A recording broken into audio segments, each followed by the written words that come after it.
Hi, I'm Barbara from Toby's Fund for Reproductive Health Equity. I'm going to talk about something I rarely discuss, weight. I'm going to discuss weight primarily as it relates to reproductive health. One of the hallmarks of emergency contraception is that only the medication called ELA, E-L-L-A, is appropriate if the pregnant person weighs up to 195 pounds, or 88 kilograms if you're one of our viewers who measures in metric. ELA, or ulipristal acetate, is a highly effective prescription-only emergency contraceptive pill that prevents pregnancy when taken up to 5 days, 120 hours after unprotected sex or contraceptive failure, and I want to add forced sex. It works better than Plan B by delaying ovulation, though its effectiveness decreases if the person weighs 195 pounds or more. If you are over 195 pounds and have an unwanted pregnancy, your only option is carrying the fetus to term or obtaining an abortion. Obesity in pregnancy can significantly increase risks for both the pregnant person and the fetus. The risks include gestational diabetes, preeclampsia, miscarriage, and stillbirth. Currently, over 40% of the U.S. population is statistically obese if you measure BMI, body mass index, of over 30. Now, BMI is a flawed method which still prevails to this day. The higher end of this cohort is female by birth. The United States is not the #1 country for obesity rates in the world. That distinction goes to American Samoa. But we are 10th in the world out of 200 countries and #1 in population of obese people. How did this happen? There is an obesity epidemic in the U.S. that began in 1976 and has continued, according to the National Institute of Health. You've seen it. There are many options for large, fashionable clothing now.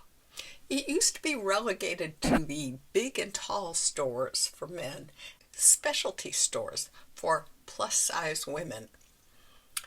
Now it's mainstream.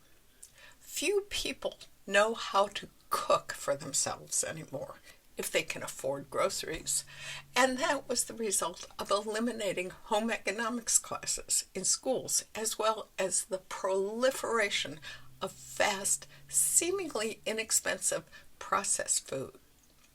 Furniture has gotten larger. Beds, chairs, couches, wheelchairs are wide. Ironically, people who push the wheelchairs in the airports, for instance, appear to be from countries where the people are not in the top 10 in the obesity rankings. Medical equipment in general has gotten larger. Rapists, by the way, are amongst the few people who do not discriminate. Obese people are as likely to be the victims of sexual assault as are any other size person, in other words, too likely.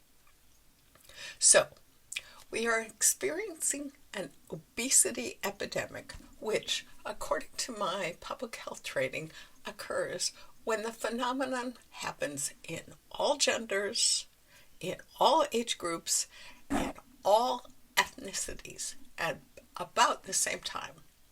That is the case here. The current head of the administration of the U.S. is obese, but jumps through hoops to make you think he is not, including forcing his tax-paid physicians to lie about his height and weight. And he is the first to call out fatties, as he calls mostly women. It's disgusting. There is a deep-set disdain for overweight people in the U.S., and yet we're first in the world in obesity. And through all this, high-fashion magazines still flaunt models who are paper thin. We revere thin, though most people are not anymore. Models are the outlier. 84% of women in the U.S. say they wish to lose weight. The figure is much lower amongst men. Fat is a feminist issue, as Susie Orman wrote in her book of the same name in 1976. And before she turned to the dark side and started aligning with MAGA, Naomi Wolf wrote the breathtaking treatise, The Beauty Myth, How Images of Beauty Are Used Against Women. It made my head spin when I read it. Men still rule the world, though obese men are also victims of discrimination. Still, the true victims of the obesity epidemic in terms of life expectancy, health issues, and victimization disproportionately are women. This is Barbara from Toby's Fund for Reproductive Health Equity. We are an all-volunteer, McHenry County, Illinois-based nonprofit who seeks to advocate for equal access to reproductive health and bodily autonomy, regardless of financial status. Thank you.